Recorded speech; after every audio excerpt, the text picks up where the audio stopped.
بسم الله الرحمن الرحيم.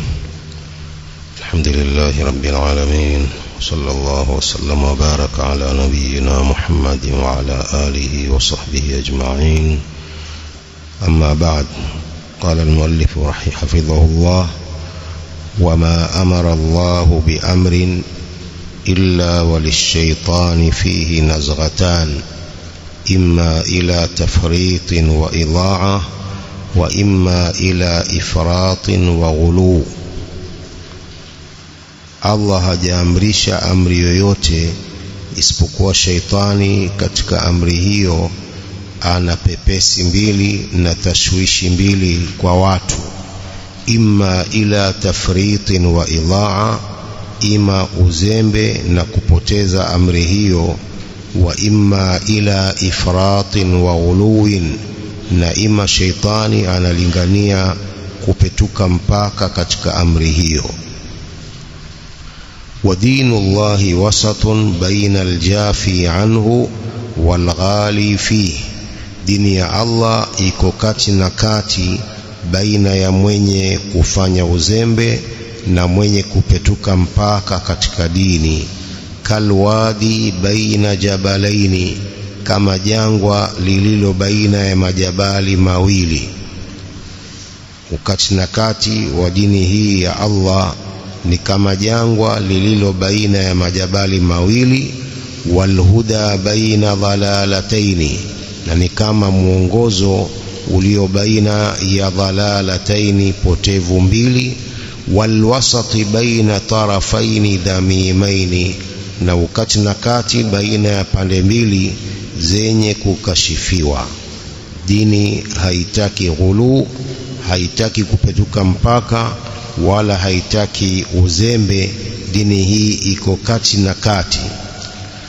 Wa kama anna aljafiya anil amri mudayyi'un lahu, falghali fihi mudayyi'un lahu, kama ilivyo kwamba yule aljafi, yule mgumu mzembe anayewacha amri za Allah, mudayyi'un lahu, ni mwenye kupoteza amri hiyo. Falghali fihi mudayyi'un lahu, na yule mwenye kupetuka mpaka katika masala ya dini pia ni mwenye kupoteza amri hiyo. Hadha bitaqsirihi anil haddi wa hadha bitajawuzihi alhadda, huyu wa mwanzo mgumu na mzembe ni kwa sababu ya uzembe wake akawacha mpaka uliowekwa katika amri hiyo, na huyu mwingine, huyu mwenye kupetuka mpaka, ni kwa sababu ya kupetuka kwake mpaka wa amri hiyo. Kwa hiyo dini haitaki uzembe wala haitaki mtu kupetuka mpaka katika amri au katika masala yoyote ya dini. وقد نهى الله عن الغلو بقوله: قل يا أهل الكتاب لا تغلوا في دينكم غير الحق. Allah amekataza hiyo ghulu, kupetuka mpaka, aliposema sema ahlul kitab, enyi ahlul kitab, msipetuke mpaka katika dini yenu isipokuwa haki. Qul ya ahlal kitabi la taghlu fi dinikum ghayra alhaqi, enyi ahlul kitab, sema enyi ahlul kitab, msipetuke mpaka katika dini yenu isipokuwa haki tu. Moja katika aya ambazo anakataza ghulu. Qala Sheikh: wal ghulu naw'ani, ghulu hii ni sampuli mbili. Naw'un yukhrijuhu an kaunihi muti'an, sampuli ya kwanza ya ghulu ni ile ghulu inomtoa na kuwa mtu ni mwenye kumtii, ni mwenye kumtii Allah. Naw'un yukhrijuhu an kaunihi muti'an, ni sampuli ambayo inamtoa mtu na kuwa ni mwenye kumtii Allah. Kama nzada fi salati raka, kama mwenye kuzidisha katika sala raka moja, swala hizi za faradhi akazidisha raka moja kwa sababu ya ghulu, kupetuka mpaka. Huyu anatoka katika kuwa ni mwenye kumtii Allah, kwa sababu sala tayari zimeshawekwa idadi yake, huwezi ukaongezea hata nusu rakaa. Kwa yeye akaongezea katika sala rakaa moja, au sama dahara, au alifunga mwaka mzima maa ayamin nahi, pamoja na zile siku za kukatazwa kufunga pia yeye alizifunga. Siku zaidi, siku za ayamu tashriq, zote zile zimekatazwa kufunga, yeye akazifunga zote. Kwa sababu ya nini? Kupetuka mpaka katika ibada. Huyu ghuluu hiyo inamtoa kuwa ni mwenye kumtii Allah, kwa sababu anafanya makatazo. Sasa hivi anafanya makatazo aliyoyakataza Allah ya kufunga siku zaidi hizi zilizokatazwa kufunga, yeye anafunga kwa sababu ya ghuluu yake na kupetuka kwake mpaka.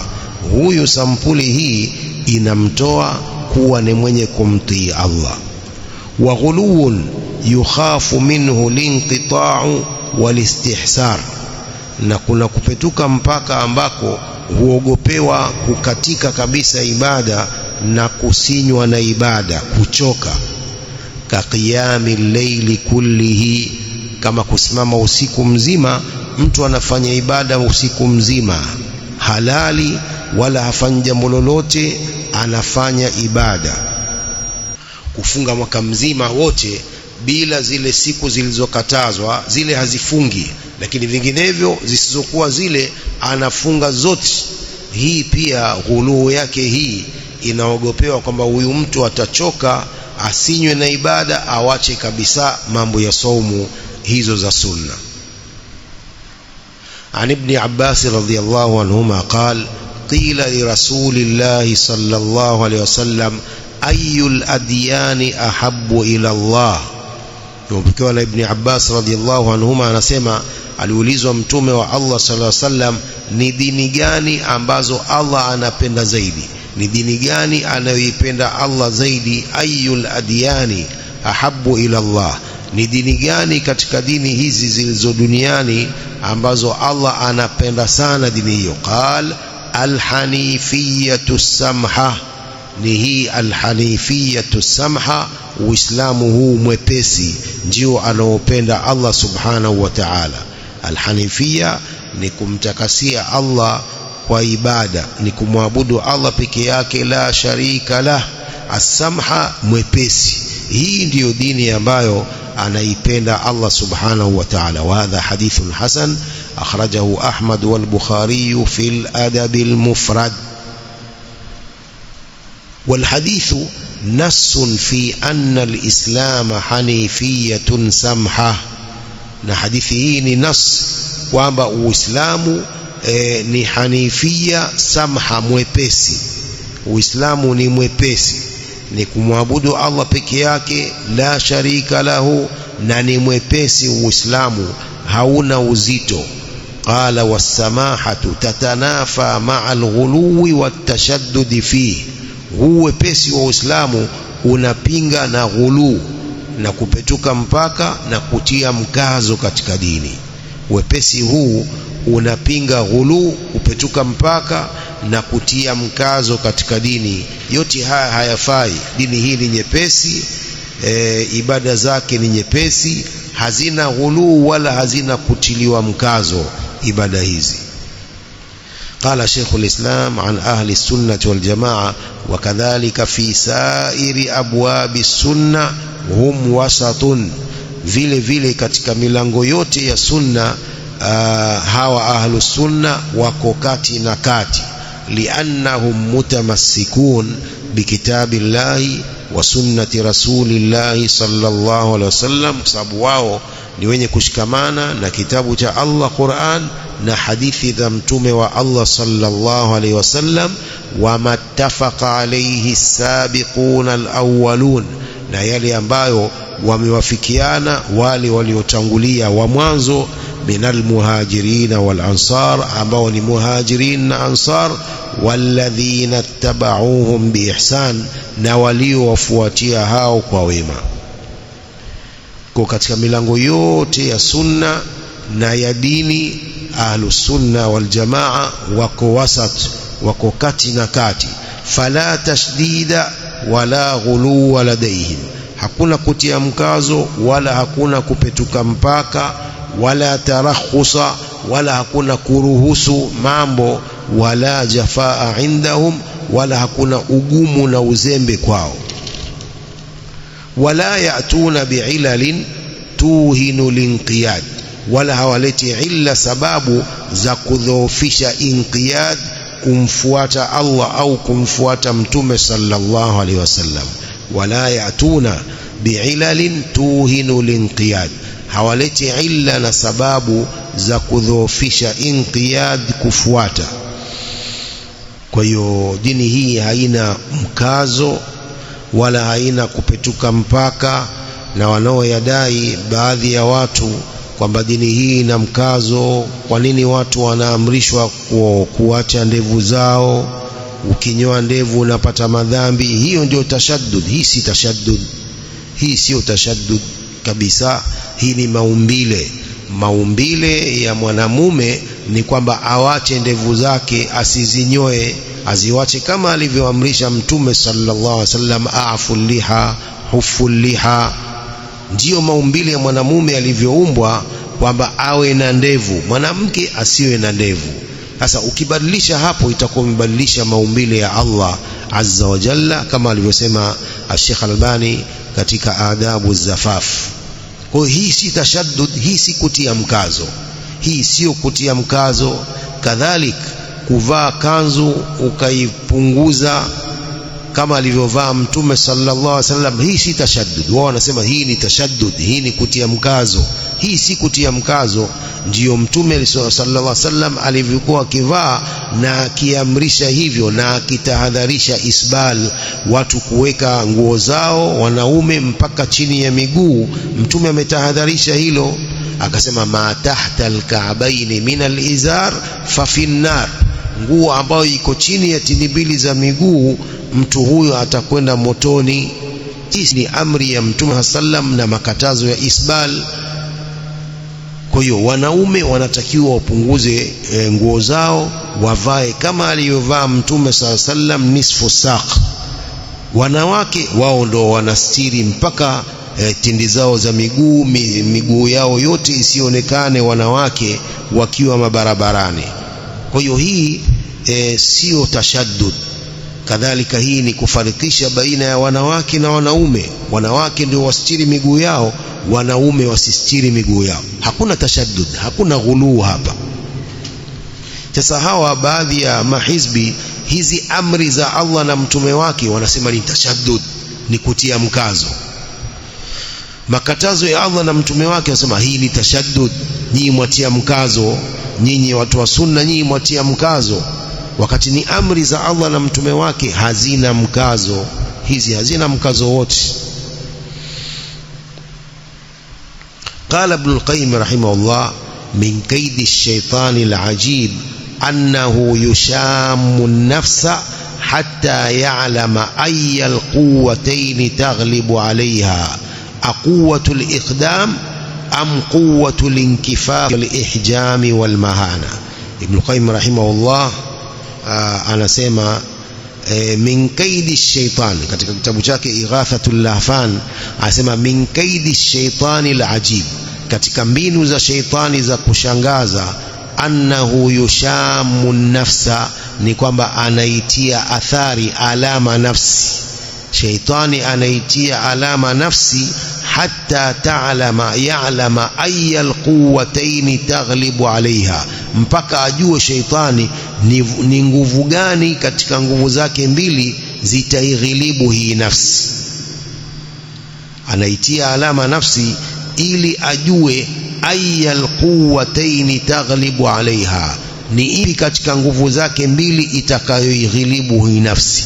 Aquwatul iqdami, je ni nguvu ya iqdam, kutangulia, kufanya jambo kwa kumtangulia Allah na mtume wake. Am quwwatul inkifafi wal ihjami wal mahana, au ni ile ya inkifaf, kuacha amri za Allah, wal ihjami, na kudhoofika na udhalili, kujizuia asifanye, wal mahana, na udhalili na udhaifu. Aquwatul iqdami am quwwatul inkifafi wal ihjami wal mahana, nguvu gani katika hizi mbili ambazo zitaighilibu nafsi? Ni nguvu za iqdam, kutangulia, akatangulia amri za Allah na mtume wake na makatazo yake, am quwwatul inkifafi wal ihjami, au ni nguvu za kukataa kutekeleza amri hizo, wal mahana na udhaifu na udhalili. قال وقد وقع أكثر الناس إلا أقل القليل في هذين الواديين, wameingia watu wengi isipokuwa wachache tu katika jangwa hizi mbili, wadi taksir wa wadi almujawazati wattaaddi. Ni yale mawili haya, ni yale mawili yaliyopita, at-taksir wal ifrat au al-ifrat wat-taksir. Kwa hiyo wameingia wengi isipokuwa wachache tu fi hadhaini alwadiyaini, katika majangwa haya mawili, wadi taksir, jangwa la uzembe, wa wadi almujawazati wattaaddi, na jangwa la kupetuka mpaka. Walqalilu minhum jiddan, wachache tu katika watu, athabitu ani sirati alladhi kana alayhi rasulullah sallallahu alaihi wasallam, wachache tu ndio walio na thabati wakafuata njia hii ambayo alikuwa nayo mtume sallallahu alaihi wasallam. Wa huwa alwasat, na hiyo ni njia ya kati na kati, bila taksir wala almujawaza au ghulu wa taaddi. وقال رحمه الله تعالى ابن القيم: والفرق بين الاقتصاد والتقصير، فرق بين اقتصاد إلى كاتنا كاتنا تقصير أزيمبي، أن الاقتصاد هو التوسط بين طرفي الإفراط والتفريط. اقتصاد نكوى كاتنا كاتي بين يباند mbili, kupetuka mpaka na uzembe. Hiyo ndio اقتصاد, katina kati. Katina kati ni kuwa katina kati baina ya pande mbili, ifrat kupetuka mpaka, wa tafrit na kufanya uzembe. Iktisad ndio ile wazungu wanaita economic, sio economic ndio iktisad. Hata katika ibada kuna economic, sawa walahu tarafani huma dhiddani lahu, walahu tarafani, ina pande mbili ambavyo ni vinyume vyake, wa huma taksirun wa mujawaza. Hayo mawili, ifrat na tafrit, ina vinyume vyake, wa huma taksirun wa mujawaza. Taksir uzembe, wa mujawaza na kupetuka mpaka. Taksir ndiyo kinyume cha ifrat na tafrit ni kinyume cha mujawaza. Naam.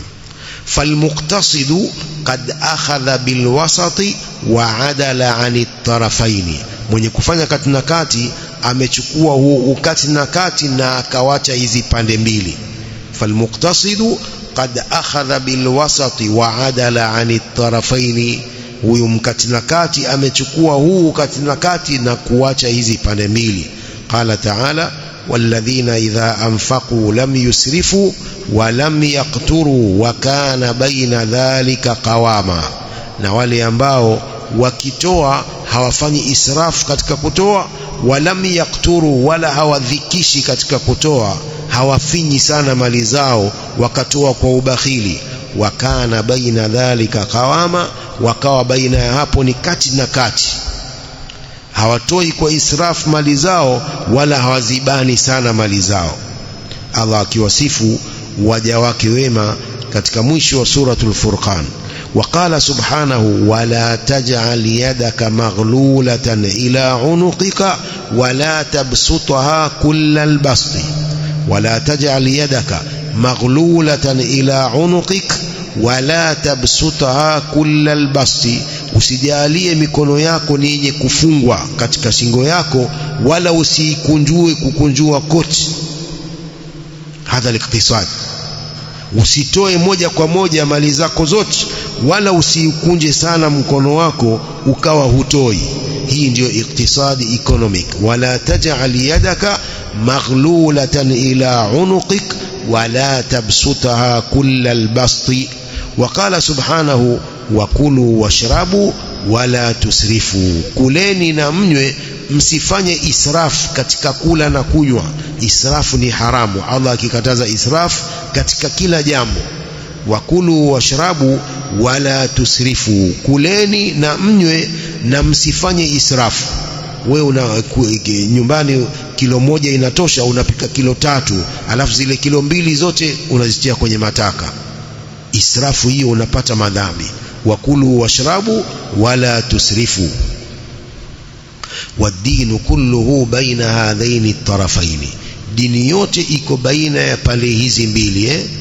Bali alislamu qasdun baina almilal, bali uislamu mzima ni kati na kati baina ya hizi dini nyingine.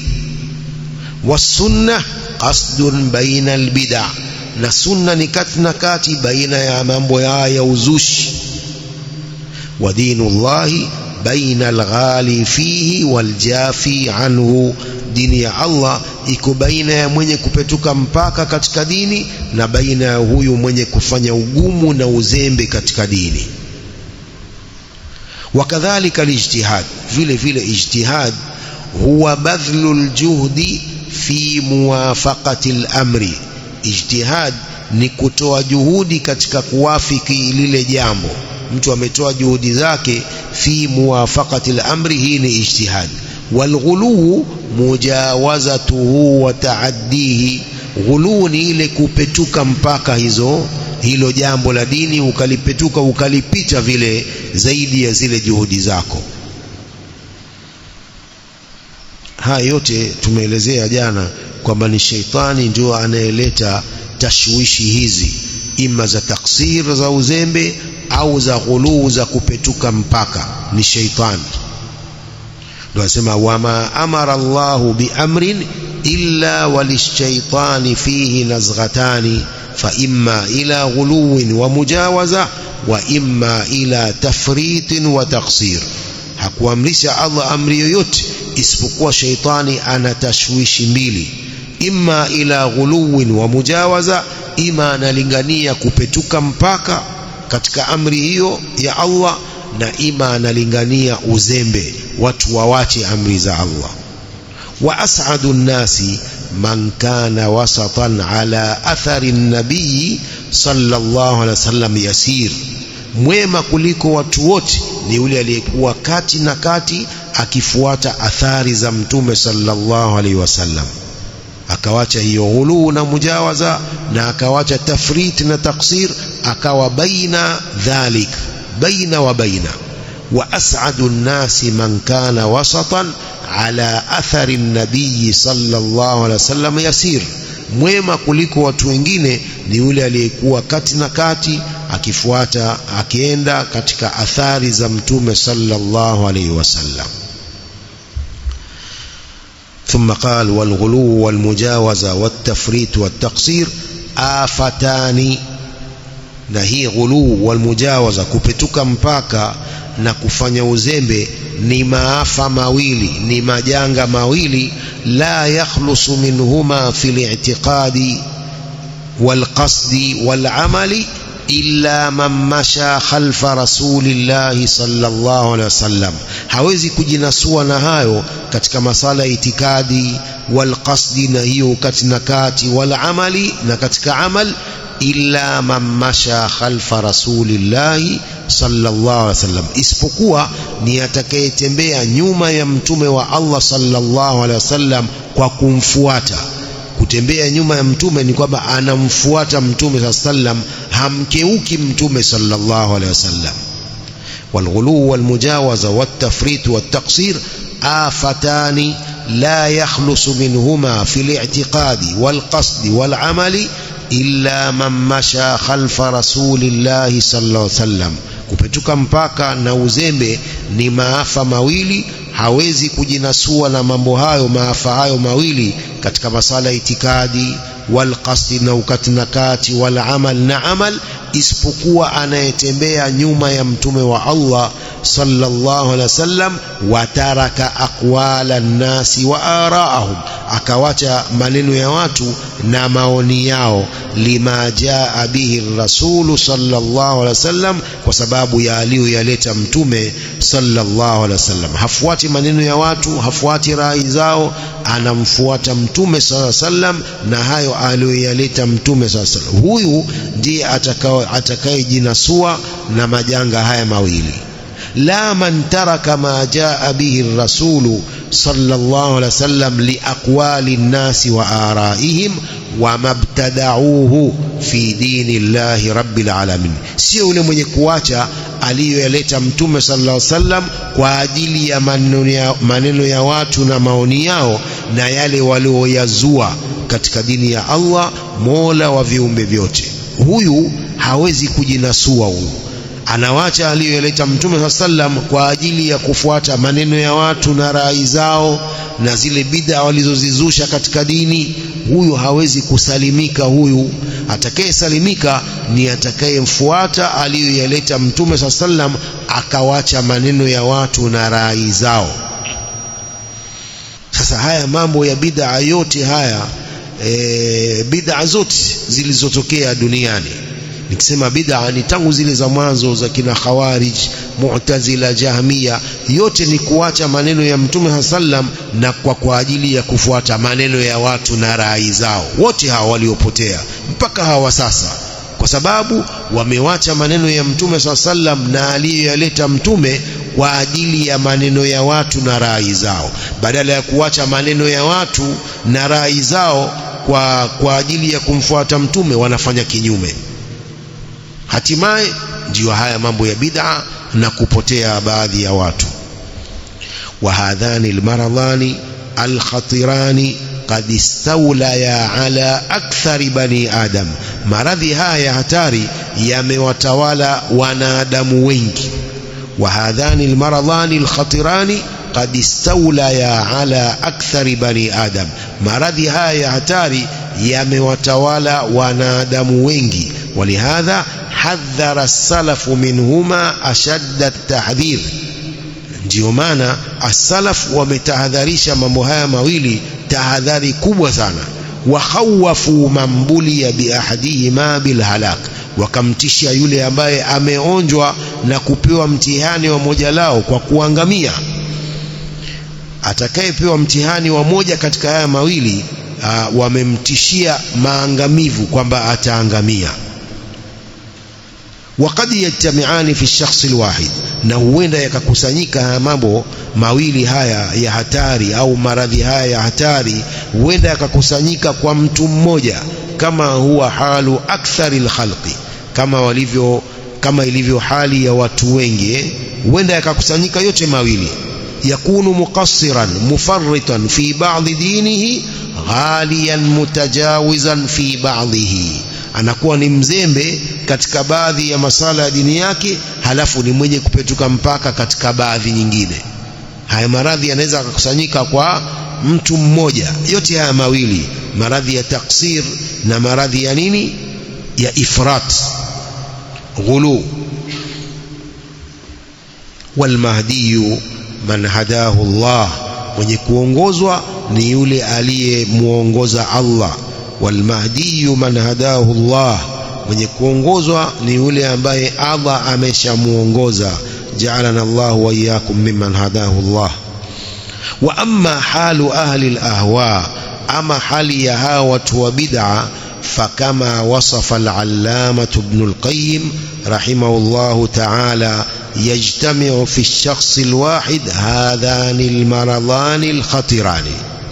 Ama hawa watu wa bid'a ni kama alivyowasifu al-allama ibn al-qayyim rahimahullah, kwamba hukusanyika kwa mtu mmoja maradhi haya mawili ya hatari. Fatajidu alwahida min ahli alahwa'i muqassiran mufarritan fi ba'dhi dinihi la yubali, utampata mmoja katika watu wa bid'a ni mzembe katika baadhi ya masala ya dini yake, la yubali, hajali, ghaliyan mutashaddidan mutajawizan fi ba'dhihi la yubali, hali ya kupetuka mpaka katika baadhi ya masala ya dini pia hajali kwa hilo. Wal mahdiyu man hadahu Allah, mwenye kuongozwa ni yule ambaye Allah amemuongoza. Sawa. Kwa hiyo watu wa bid'a wengi, anasema watu wa bid'a wengi wana maradhi haya hatari ya taksir na ghulu. Wana maradhi hayo ya hatari ya taksir na ghulu, sababu ukiangalia zile bid'a zao ni ghulu tupu. Ile ni ghulu, ni kupetuka mpaka. Wamezidisha masala ya ibada yaliyowekwa na mtume wao, wameyazidisha tena, wameyapita sana wamepita sana. Hiyo ni ghulu. Halafu wana taksiri katika masala ya ibada nyingine, isbal, kunyoa ndevu, si masala ya ibada ya dini. Wao ni wazembe, wengi ni wazembe katika masala hayo. Kwa hiyo yamekusanyika maradhi haya ya hatari kwa wengi katika watu wa bid'a, kama anavyoelezea Ibn Qayyim rahimahullah. Wal mahdiyu man hadahu Allah, wa yanbani ala hadhihi al-khasla anna ahla al-hadith as-salafiyyin ahla as-sunnah wal jamaa ashab minhaj an-nubuwah yanbidhuna at-tashaddud wat-tanattu'a wal-ghulu. Hujengeka kwa jambo hili na kwa sifa hii kwamba watu wa hadith as-salafiyin ahlus sunna wal jamaa, wenye watu wa manhaji hii ya utume, yambidhuna at-tashaddud wat-tanattu'a wal-ghuluwa, wanatupilia mbali masala haya ya mkazo na kupetuka mpaka katika dini, wanayatupilia mbali. Taksir la shaka kwamba ni jambo ambalo ni haramu, lakini na hii ghuluu pia ahlus sunna wanaitupilia mbali jambo la ghuluu, kupetuka mpaka katika masala ya dini. Qala al-ghuluu fi al-lugha mujawazatul haddi wal qadri. Ghuluu, neno ghuluu katika lugha ya Kiarabu ni kupetuka mpaka na kile kiasi, kupetuka mpaka na kiasi kilichowekwa katika sheria. والغين واللام والحرف المعتل أصل يدل على ارتفاع ومجاوزة قدر. هي غلو غين نلام نهي واو ambayo ndio الحرف المعتل ni asli ambayo yafahamisha ujuu wa mujawazati qadrin, na kupetuka kile kiasi. واصطلاحا الغلو مجاوزة الحد بأن يزاد في الشيء. غلو katika istilahi ya maulama ni kupetuka ule mpaka kwa kuzidishwa katika jambo, fi hamdihi, katika kulisifu, au dhammihi, au kulikashifu, ala ma yastahiku, juu ya zaidi ya vile linavyostahiki jambo lenyewe, wa nahwa dhalik, na mfano hapo. Hiyo ndio kwa istilahi ya maulama ghulu. Mujawazatul haddi bi an yuzada fi shay'i, kupetuka mpaka kwa kuzidishwa katika jambo hilo, fi hamdihi, aidha katika kulisifu, au dhammihi, au kulikashifu, ala ma yastahiku, zaidi ya vile linavyostahiki, wa nahwa dhalik. Bihadha arafahu Sheikhul Islam fi iqtida'i as-sirati al-mustaqim. Kwa taarifu hii Sheikhul Islam Ibn Taymiyyah amearifisha ghuluu katika kitabu chake Iqtida'u as-sirati al-mustaqim.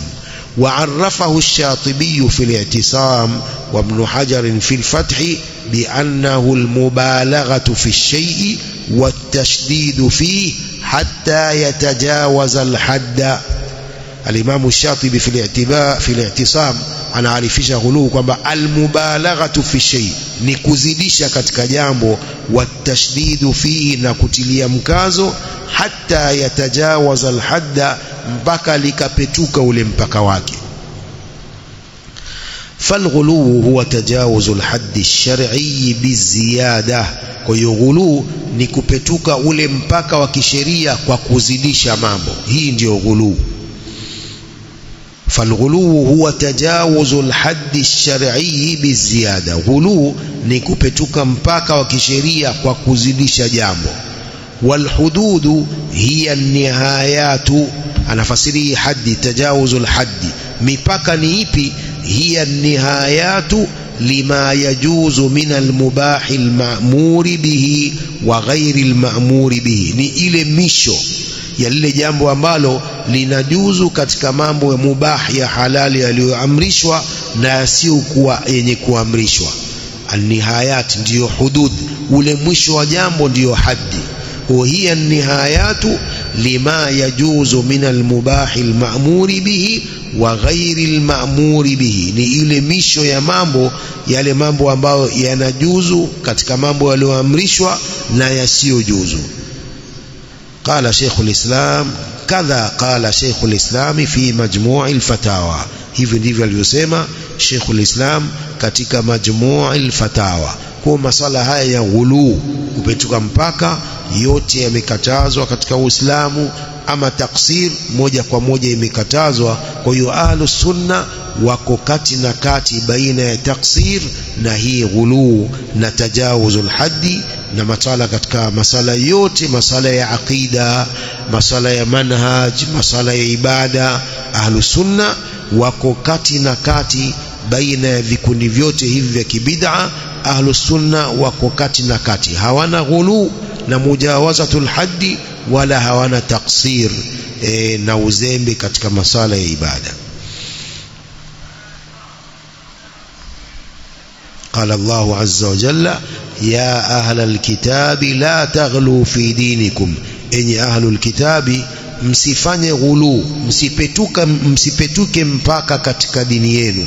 Ya ahlul kitabi la taghlu fi dinikum, enyi ahlul kitab msipetuke mpaka katika dini yenu. Kwa hiyo ghulu inakatazwa katika Uislamu, lakini pia taksir inakatazwa zaidi katika Uislamu. Mambo haya yote mawili yanakatazwa na Uislamu, inavyotakiwa ni kati na kati.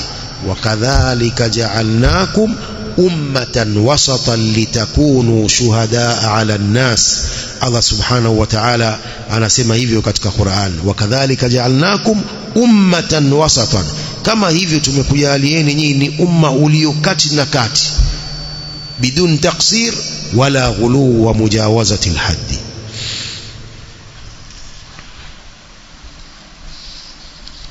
Lakini utaona watu wa bid'a, yale maswala yao ya uzushi ndiyo ghulu ile. Ibada zimeshawekwa, wao wanaongezea ibada nyingi tu, ile ndiyo ghulu wenyewe, ndiyo kupetuka mpaka, pamoja na kwamba wana taksir katika mambo mengine ya ibada na uzembe. Kwa yale yote hayatakiwi. Dini hii ni ittiba, dini hii ni ya kufuata, sio dini ya kuzusha mambo. Hii ni dini ya kumfuata Mtume sallam aliyokuja nayo wa basi. Kwani tushamaliza mambo ya sunna kuyatekeleza? Mbona tuanzisha mengine? Hatujamaliza kutekeleza sunna, si ndio? Tunatakiwa tutekeleze sunna za Mtume sallam, tumfuate aliyokuja nayo. Kwa nini tuongeza mengine? Kwani haya ya sunna tumeyamaliza? Kwa hiyo hatuna haki ya kuongezea mambo, ndiyo ghulu iliyokatazwa hii na Uislamu, katazwa na Allah na Mtume sallam. Sisi wajibu wetu ni ittiba, kumfuata Mtume sallam. Ittabi'u wala tabtadi'u faqad kufitum. Ibn Mas'ud anasema ittabi'u, fuateni, wala tabtadi'u, msizushe, faqad kufitum, mmeshatoshelezwa katika dini hii mambo yote, haina haja ya kuzusha. والله أعلم. صلى الله وسلم وبارك على نبينا محمد وعلى آله وصحبه أجمعين.